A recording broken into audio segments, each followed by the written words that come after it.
What difference can you say you saw it made? Well, the difference I saw it made in caring communities is, like I say, when the program got started, you had the latchkey program.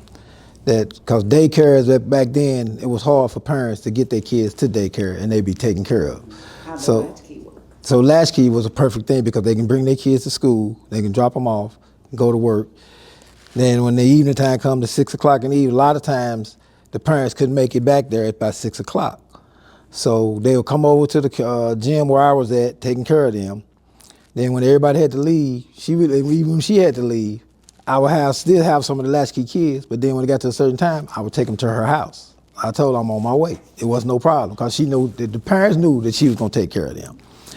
And we had the guys, like I say, when I was in the neighborhood growing up over there, when I started working at the school, you had your little Bloods and you had your little Crips, guys, trying to go at each other.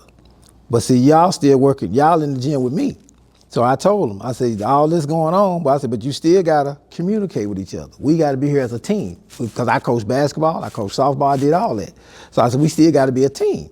So a lot of that stuff that was going on, I kept it separated. I tried to let them know that we here as a family, we gotta be together. So a lot of that stuff I kind of balanced out.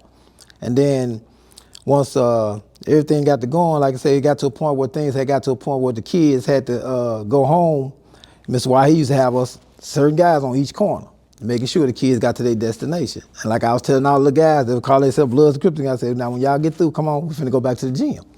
So we stayed at the gym till about 9:30, 10 o'clock at night. Everybody, the parents knew where they was at. It's time to go home, it's time to go home. So we made sure that we tried to keep them unified.